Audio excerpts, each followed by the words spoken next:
కనిపించనంత అకాల ప్రళయ జ్వాల జగములేలిన వాని సగము నివ్వెరబోయే సగము మిగిలిన వాని మొగము నగవైపోయే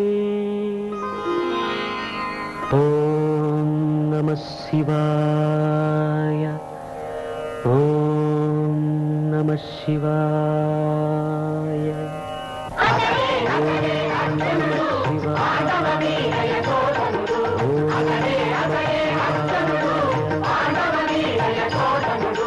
అనితర సాధ్యము పాశుపతాస్త్రము కోరి యుందగిరి చేరి శివునికై అహోరాత్రములు చేసెను తపస్సు ఇది సృష్టించెను దివ్య మహస్సు